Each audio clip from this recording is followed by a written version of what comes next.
आज जो हमारे पास में गेस्ट है यहाँ पर, वो एक मोटिवेशनल स्पीकर है, बिजनेस कोच है, सेल्स के ऊपर ट्रेनिंग देते हैं, ऑथर हैं, उन्होंने काफी सारी बुक्स लिखी हुई हैं, उनके 2 मिलियन से ज्यादा सब्सक्राइबर्स हैं। Please give an energetic and warm welcome to the one and only Bhupendra Singh Rathore. Thank you.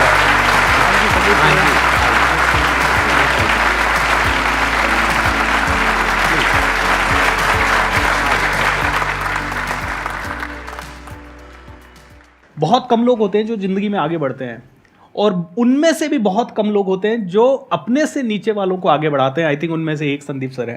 So give a big round of applause, because ये जो इनिशिएटिव है, ये हम जैसे कई लोगों को जो कि संदीप सर को एक आइडियल मानते हैं और उनके जैसा बनना चाहते हैं, उनके लिए एक बहुत बड़ा प्लेटफॉर्म है। So sir, I would say that this is really really helping even all of us to grow exponentially and to reach to those people probably whom we are not able to reach. मेरा ये जो initiative है, इसके मेरे 2 motive हैं कि एक तो ये है कि आपके जैसे अलग अलग लोगों से मिलने का मौका मिलता है, एंड सेकंड कि ऑडियंस को भी हर बार कुछ नया मिलता है। Absolutely. एक नया पर्सपेक्टिव मिलता है। अब मुझे कब तक सुनते रहोगे? बोर नहीं हो गए क्या? Never sir. नेवर। सुनते रहने का दिल करता है। सिर्फ सुनते रहने का दिल करता है। बीवी हूं मैं आपकी। तो अब हम शुरू करते हैं आज के सेशन को। अगर आप में से किसी के पास में भी कोई क्वेश्चन है सेल्स से रिलेटेड, मोटिवेशन से रिलेटेड, लाइफ से रिलेटेड, तो आप इनसे पूछ सकते हैं। मैं बस यही पूछना चाहती हूँ कि वो लॉ ऑफ अट्रैक्शन कहाँ तक सही है और किस तरह से काम करता है ये हमारे जीवन में। मैं इसको यही कहता हूँ कि everything is an action and reaction. आपने सवाल पूछा तो मैं जवाब दे रहा हूँ। आज मैंने सोचा कि मैं दिल्ली पहुंचूं, इस स्टूडियो में आऊं, तो मैं यहां पहुंच गया। सो 90% इट ऑलवेज वर्क्स, क्योंकि it is all about action and reaction. It's all about what we really put our energy into. वो एनर्जी मैनिफेस्ट होनी ही होनी है। हेल्थ पे काम किया, हेल्थ में आईएएस बनने के लिए कोशिश किया तो कई लोग आईएएस ऑफिसर बन जाएंगे। Not everybody will be able to become. क्यों? क्योंकि कहीं ना कहीं डाउट आ जाता है कई लोगों के, अरे इतना कंपटीशन है, इस कंपटीशन में मैं आईएएस बन पाऊंगा या नहीं बन पाऊंगा, क्या मैं सच में देश के लेवल पे सर्व कर पाऊंगा या नहीं कर पाऊंगा। So people are putting the hard work, but कहीं ना कहीं जो डेंट है वो डाउट का डेंट है। कभी कभी हम नेगेटिव एनर्जी का बोल सकते हैं, कभी कभी पास्ट के कर्मास के कारण वो काम नहीं करेगा। बट जहां जहां आप एनर्जी डालेंगे, आप वहां वहां से आप रिजल्ट देखेंगे। इस दुनिया में देखिए, किसी ने एवरेस्ट चढ़ने की कोशिश की तो वो एवरेस्ट चढ़ा गया, किसी ने चांद पे जाने के लिए कोशिश की तो चांद पे जा रहे हैं। इलोन मस्क दिन और रात वो कोशिश कर रहे हैं कहाँ, मार्स पे कॉलोनाइजेशन करने की। So he is totally doing that, he is into it. So I think it is all about putting the energy where you want to put, and then आपको मिलेगा। वो काम तो करता है, बट वैसे नहीं करता जैसा कि लोग प्रोजेक्ट कर रहे हैं कि आप ऐसा करोगे तो ऐसा हो जाएगा, वैसा करोगे तो वैसा हो जाएगा, सोचने से हो जाएगा, उससे हो जाएगा, उससे हो जाएगा। जिसको अगर हम लॉजिकली सोचें तो उसको हम बड़े आसानी से रूल आउट कर सकते हैं। जैसे फॉर एग्जांपल, अगर कोई बच्चा है जो गांव में है और बहुत ही भूखा है, भूख से तड़प रहा है, और 24 घंटे उसके माइंड में एक ही थॉट चल रहा है। क्या चल रहा है वो थॉट? खाना। क्या खाना खुद चल करके उसके पास में आता है? नहीं आता है। सिर्फ सोचने से कुछ नहीं होता है, सिर्फ करने से कुछ नहीं होता है। क्योंकि अगर आप कहोगे हार्डवर्क से सब कुछ हो जाता है, तो हार्डवर्क तो बहुत लोग करते हैं, उनको रिजल्ट नहीं मिलता है। आप कहोगे सोचने से हो जाता है, मैं कहूंगा बहुत लोग हैं, बहुत कुछ सोच रहे हैं, बैठे बैठे कुछ भी सोचते रहो। फॉर एग्जाम्पल, यहां पर आप बैठे हो, ये सोचते रहो ये बॉटल खुद चल करके आपके पास में आएगी। अगर आ जाए तो मुझे बता देना, कभी नहीं आएगी। तो लाइफ इतनी सिंपल नहीं है जितनी हमें दिखती है बाहर से, कि ऐसा करेंगे तो ऐसा हो जाएगा। ऐसा होता नहीं है एक्चुअल में लाइफ में, because there are lots and lots of factors which are involved in it. कई ऐसी एंट्रेंसेस होती है जिसको क्रैक करना is almost next to impossible. तो वहां पे क्या सिर्फ सोचने से हो जाता है? नहीं, सोच तो सभी रहे हैं, तभी तो फॉर्म भर रहे हैं। तो there is a process that you need to follow. There are some things which you need to understand, dos and don'ts. There is discipline that needs to be there. Hard work भी चाहिए, smart work भी चाहिए। उसके अलावा कुछ inherent हमारी qualities होती है, उससे वो मैच करना चाहिए। जैसे फॉर एग्जाम्पल, मेरे ऐसे कुछ निकम्मे लोग होते हैं जिनका पढ़ाई लिखाई में इंटरेस्ट ही नहीं होता है। अब आप कितना भी पढ़ा लो, मेरे को कुछ होना ही नहीं है, क्योंकि आप पढ़ा रहे होगे, मेरा ध्यान कहीं और ही होगा।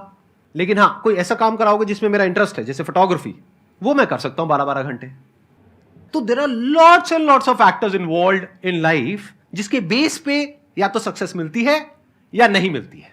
जैसे फॉर एग्जाम्पल, आप कहीं पर जा रहे हो और कह रहे हो कि मेरे पास में फेरारी आ जाए, तो क्या उससे आ जाएगी? Let's think about it.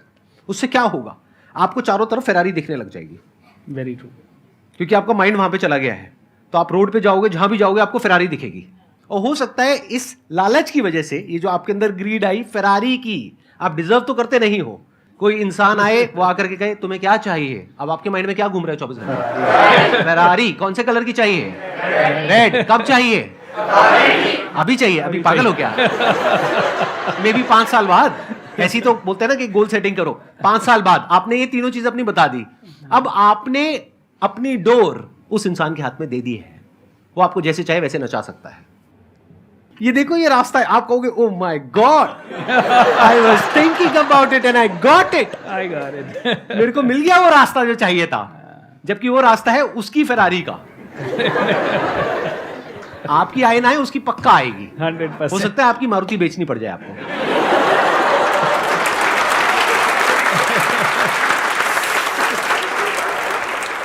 आप मेरे से पूछोगे एक सबसे बड़ी क्वालिटी क्या होनी चाहिए हमारे अंदर अगर हम लाइफ में आगे बढ़ना चाहते हैं, तो I would say smart work, because that includes hard work. Very true. Sir मेरा जो क्वेश्चन है वो सेल्स से रिलेटेड है, बिकॉज क्या होता है कि आप इस टाइम पे सेल्स में काफ़ी लोग हैं जो बहुत अच्छा कर रहे हैं जी। बट सर कुछ लोग हैं जो स्टार्टिंग बिगिनर्स हैं जो स्टार्ट कर रहे हैं, बट उनको बहुत ज़्यादा फेलियर चीज़ें देखने को मिलती है, वो सेल्स नहीं कर पाते चीज़ें ठीक से। तो उस टाइम पे उनके लिए क्या स्टेप्स हैं कि उनको फॉलो करें और वो अच्छा करें सेल्स में और तो आगे बढ़ें? सबसे बड़ी ये स्टोरीज जो घूमती है, sales is fear, sales is fear, sales is fear, सबसे पहले इस स्टोरी को आप हटा दीजिए, क्योंकि सेलिंग इज हेल्पिंग। किसी ने मुझे, मेरे पास आया कोई और उन्होंने मुझे सबसे पहले कहा भूपेंद्र पब्लिक स्पीकिंग तेरे लिए बहुत इंपॉर्टेंट है। और मैं आईटी के फील्ड में, मैं दिन रात कंप्यूटर चला रहा हूं। मैं यहाँ गुड़गांव में कन्वर्जिस में काम करता था और यहाँ से फिर मैं गया पुणे। तो कंप्यूटर फील्ड में पब्लिक स्पीकिंग का कोई रोल नहीं था संदीप सर, लेकिन किसी ने मुझे सिखाया पब्लिक के सामने बोलो, और मैं उससे डर गया। तो बेचने वालों से डर बचपन से ही हमें लगता है, क्योंकि हमें ऐसा लगता है कि बेच रहा है मतलब हमें लूट रहा है। और हमारे माइंड में भी यही स्टोरी है, जब हम बेचने जाते हैं किसी को तो हमारे माइंड में भी यही आता है, अरे बेच रहा है, लोग सोच रहे हैं ये लूट रहा है। बट मुझे ये बताइए, बिना बेचे वो लड़की मुझे मोटिवेशनल स्पीकिंग का प्रोग्राम या पब्लिक स्पीकिंग का प्रोग्राम बेच नहीं सकती थी। Now let me ask you this, क्या उन्होंने मुझे बेचा या उन्होंने मेरी सबसे बड़ी हेल्प कर दी? हेल्प करी। तो वापस से मेरे साथ सब लोग बोलिए, सेलिंग इज हेल्पिंग। जब जब आप सेल्स कर रहे हो और अगर आपके पास बहुत अच्छा प्रोडक्ट है, अगर आपके पास बहुत अच्छा आइडिया है, तो you are helping the world or not?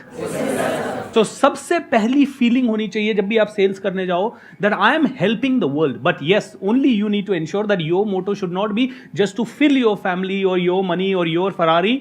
Your motto has to be really genuinely interested in that person. दूसरी चीज, मेरा एक ही फिलॉसफी है, my product is the best. अगर मेरा प्रोडक्ट बेस्ट है तो उसके बाद मैं सेल्स इस लेवल पे करूंगा कि फिर मेरा मंत्रा एक ही होगा, sell till they either buy or till they die. Till they die doesn't mean that they literally die, till they literally push me out of the door कि यार भाग जाओ यहां से, तुम्हारा चेहरा भी नहीं देखना चाह। क्योंकि मेरे को मेरे प्रोडक्ट पे विश्वास है, मेरे को अपने ऊपर विश्वास है। मुझे पता है ये प्रोडक्ट पब्लिक स्पीकिंग का जब मुझे किसी ने सेल किया तो उसे इतना विश्वास था कि रात को 10 बजे वो मेरे पास आई और 10 बजे आके, Bhupendra you should enrol, you should enrol, you should enrol. And I was like, ma'am आप इतना पीछे पड़े हो, मैं कल कर लूंगा। उनको पता था कि कल पे छोड़ा तो ये कभी नहीं आएगा हाथ में। एंड दोस्तों, it really helped me big time. Selling is not about only selling and getting money. Selling is all about everything. मुझे मेरे बेटे को भी पढ़ने के लिए अगर इंस्पायर करना है तो I need to find a way to sell him that idea कि बेटा ये पढ़ के ये हो सकता है। Am I right or wrong? अगर मुझे अपने आप को भी कुछ किसी लेवल के लिए मोटिवेट करना है तो मुझे अपने आप को भी बहुत सारी दलीलें देनी पड़ती है कि ये करो ये करो। सो सेल्स कहाँ नहीं है ये बताइए। बट कई बार ये the only reason we all don't like it, क्योंकि कहीं ना कहीं कई लोग जो सेल कर रहे हैं उनका मोटो अलग हो जाता है। उनका मोटो ये रहता है कि बस कस्टमर को प्रोडक्ट चला जाए, हमारे पास पैसा आ जाए। My sincere request from this platform is that only sell what you believe in and what is really good for the humanity and for this country. That is what I can say. Thank you.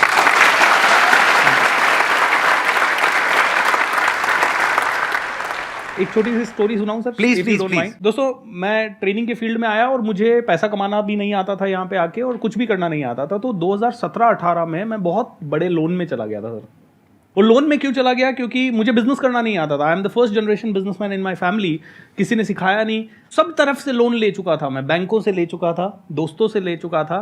I was so dishearten क्योंकि bank वालों के रोज phone आ रहे थे। We were like literally, मैं 2017-18 में emotionally I was going through, like जब इतना सब कुछ हो जाता है ना स्टेज से, तो आप मोटिवेट कर रहे हो सबको, लेकिन कहीं ना कहीं आपकी लाइफ में इतना सब कुछ चल रहा है, तो मैं डीमोटिवेटेड हो गया पूरा। फिर 1-1.5 साल बहुत बहुत मुश्किल गया वो 1-1.5 साल। उसके बाद मैं सर मेरे एक गुरु के पास गया, उनका नाम है नित्य शांति, वो स्पिरिचुअल गुरु है मेरे। उन्होंने मुझे बिठाया अपने साथ में 2018 में वापस से, और उन्होंने मुझसे पूछा तू आया क्यों था ट्रेनिंग के फील्ड में। मैंने कहा सर मैं आईटी में था और मुझे किसी ने कहा पब्लिक स्पीकिंग करो, ये सब करो, और मेरी पर्सनालिटी इंट्रोवर्ट से एक्सट्रोवर्ट हो गई, नेगेटिव से पॉजिटिव हो गई। मैं सिर्फ यही शेयर करना चाहता था, मेरा कभी उद्देश्य नहीं था पैसा कमाना, वो तो मेरे पास कोई और इनकम सोर्स नहीं है, तो this is what I really want to do. तो उन्होंने कहा भूपेंद्र तू आया था लोगों को हेल्प करने। मैंने कहा यस। तो तूने की, तू तो हर प्रोग्राम के पैसे चार्ज कर रहा है बहुत सारे। मैंने कहा हाँ ये बात भी सही है। तो बोले एक तेरा कोई भी प्रोग्राम जो तुझे दिल से अच्छा लगता है और तुझे लगता है कि इसमें पोटेंशियल है दुनिया को चेंज करने की, वो फ्री ऑफ कॉस्ट करना शुरू कर दे। एंड संदीप सर तो कर ही रहे हैं इतने सालों से, he is not charging anything. I think first give a big round of applause, क्योंकि it is the only channel, it is the only channel in the world sir, everybody knows, it is a known fact कि आप YouTube से भी पैसा नहीं कमाते, न एक भी एंगेजमेंट से पैसा कमाते, और पैसा देने के लिए आपको शायद आज एक एक सेशन के 10-10 करोड़ रुपए देने को लोग तैयार हो जाएं, but then he doesn't charge for that is the greatest service to this nation I think. मेरे टीचर ने कहा सर कि भूपेंद्र तू इस फील्ड में आया, एक तेरा प्रोग्राम, कोई भी एक प्रोग्राम जो तुझे दिल से अच्छा लगता है, जो लोगों के लिए बदलाव ला सकता है, वो फ्री करना शुरू कर दे। And while saying that, while speaking that, he recited one line and that became my mantra of living. The line was, when you support the world selflessly, the whole universe supports you endlessly.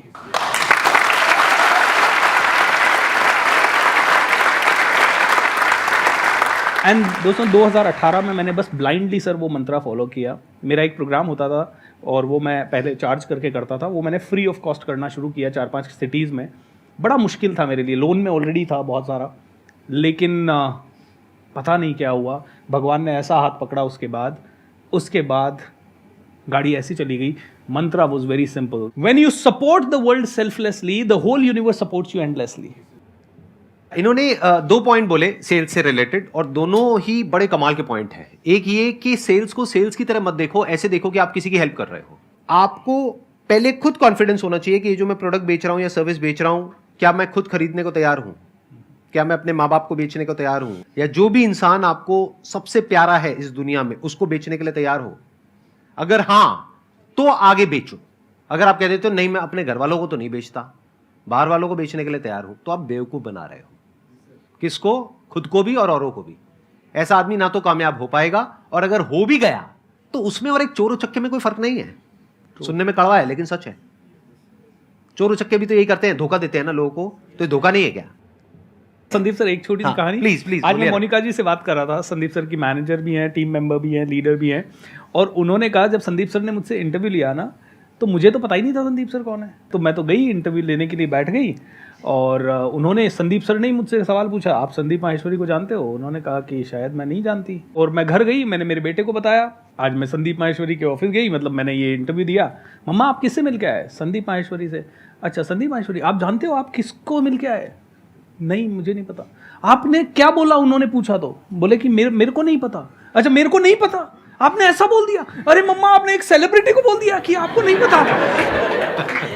And Monika जी ने मुझे बताया कि बाद में Sandeep sir ने जब मुझे higher किया तो उन्होंने यही बताया कि the only reason I chose you is because you had the guts to speak the truth, and that was very nice.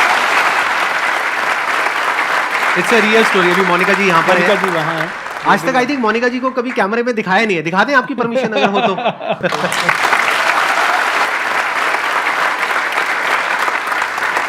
सच बोलने की जो ताकत होती है ना, वो इतनी है जितनी आप सोच भी नहीं सकते। चलो अपने ऊपर रख करके देखो, आप इस जगह पे बैठे हो, आप इंटरव्यू ले रहे हो, और सामने इतने सारे कैंडिडेट्स बैठे हैं, इसमें ज्यादातर लोग हैं जो आ करके झूठ बोल रहे हैं। आप उनको रिक्रूट करोगे या एक ऐसे इंसान को जो बिल्कुल सच बोल रहा है? हाँ, कड़वा नहीं बोल रहा है। एक है सच आकर के आपको मुंह पे बोल दिया कितने बदसूरत है तू, समझ, कुछ बातें कहने की नहीं होती है वो बदसूरत, बट बोलने की जरूरत नहीं है ना, राइट? तो आप ना सच बोल रहे हो ना झूठ बोल रहे हो कुछ केसेस में, लेकिन as far as you are concerned, जब आप पे बात आती है तो आपका सीधा सा फंडा है, मुझे जो बोलना है सच बोलना है। जॉब मिलेगी नहीं मिलेगी कोई बात नहीं, यही तो गड़बड़ है ना। नीड के चक्कर में हम क्या करते हैं, हम झूठ बोलने लग जाते हैं। देखो ये जो अभी आपने कहा ना कि नीड थी जॉब की, तो नीड तो और भी बहुत सारी है। आप समझ गए, गलत काम तो गलत ही है ना। तो नीड एक अलग चीज है और गलत काम करना एक अलग चीज है।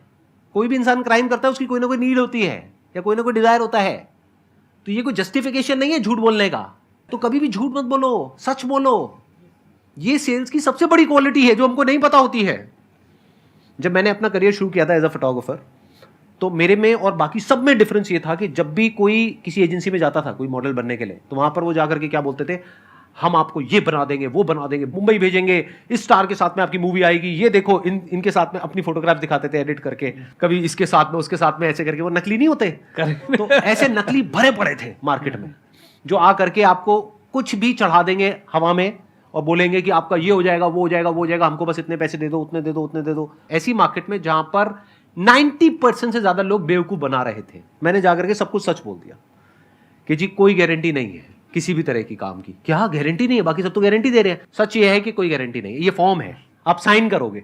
वो कहते साइन भी कराओगे? मतलब बोल दिया ये काफी नहीं है? नहीं है, काफी है। आप साइन करो पढ़ करके इसको, पूरे फॉर्म को। इसमें साफ लिखा है कोई गारंटी नहीं है किसी भी तरीके की। आपका शूट होगा, उसके बाद में आप जाओगे मार्केट में, जो जेन्युइन एजेंसीज है वो हम आपको बताएंगे, जो फ्रॉड है वो बताएंगे, ये फ्रॉड की लिस्ट है, ये जेन्युइन की लिस्ट है।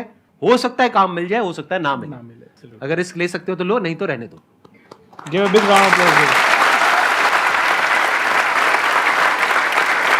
लेकिन उसके बाद भी क्या हुआ, देखो सेल्स का एक और लेवल आपको दिखाता हूं। उसके बाद भी we were the top in terms of sales, in terms of revenues. लेकिन मैं तो कुछ गलत नहीं कर रहा था ना किसी के साथ में, लिख करके साइन करवा रहा था ना कि भाई कोई गारंटी नहीं है किसी भी तरीके की। लेकिन जब उनको काम नहीं मिलता था तो उनका उदास चेहरा देख करके, उनकी रोती हुई शक्ल देख करके मेरे को बुरा लगता था। ये भी सेल्स का पार्ट है, कंपैशन। उसके बाद में ये आइडिया आया इमेजेस बाजार वाला, फिर हमने उस मॉडलिंग एजेंसी को बंद कर दिया। Although we were making hell lot of money from there, बंद। कसम खा ली उस दिन कि आज के बाद हम किसी भी मॉडल से एक भी रुपए नहीं लेंगे, उनको पैसा देंगे।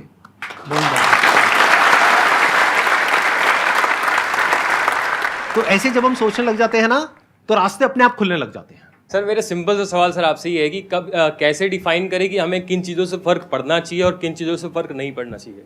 लाइफ में ना दोनों चीज़ें इंपॉर्टेंट है। कई जगह ऐसी होती है जहां पे फ़र्क पड़ना चाहिए, और बहुत सारी जगह ऐसी होती है जहां पे एक्चुअल में ये बोलना है क्या फ़र्क पड़ता है।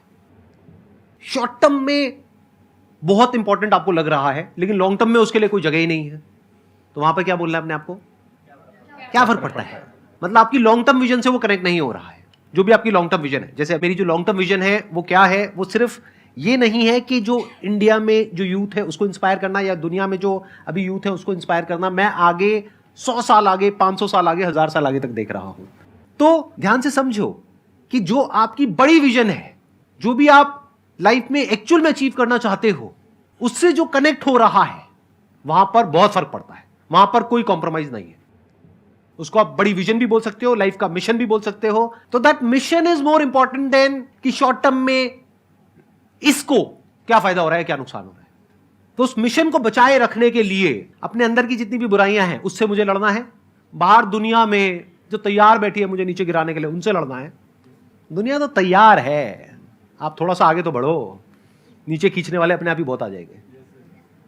तो अगर लाखों लोग भी आकर के मुझे खींचने की कोशिश करेंगे तो मुझे फर्क नहीं पड़ता है। कोई आकर के मुझे धमकाएगा तो मुझे फर्क नहीं पड़ता है। कोई मुझे रोकेगा तो फर्क नहीं पड़ता है। छोटा मोटा कोई लालच देगा तो, और वो जो छोटा मोटा है वो बहुत बड़ा है, अगर मैं आपको बताऊंगा नंबर। कोई मुझे लालच देगा या किसी तरीके से मेरे को इन्फ्लुएंस करने की कोशिश करेगा, या मुझे डराने की कोशिश करेगा, धमकाने की कोशिश करेगा। दो तरह से कंट्रोल किया जाता है एक इंसान को, लालच से या डर से। तो कोई अगर मेरे को आकर के लालच से कंट्रोल करे या डर से कंट्रोल करे, किसी के बाप में भी दम नहीं है कि मुझे कंट्रोल कर सके।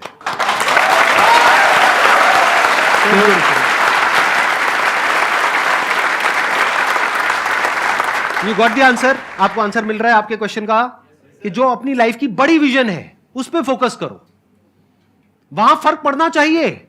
उसके लिए जो भी सैक्रिफाइसेस देने हैं वहां फर्क पड़ता है। अगर उस बड़ी विजन में, आपके उस मिशन में कहीं कोई कॉम्प्रोमाइज करना पड़ता है, वहां फर्क पड़ता है। छोटा मोटा जो लाइफ में डिस्ट्रैक्शंस आती हैं, छोटा मोटा कुछ अच्छा होता है या बुरा होता है, वहां कोई फर्क नहीं पड़ता है। लाइफ है, चलता रहता है। Wish you all the best. It was pleasure meeting you and pleasure talking to all of you. And thank you so much, sir, for coming. Sir, it thank you means so a lot much. to me. Thank you so much. Thank you so much. It was pleasure meeting you. Thank you so much for coming, ji.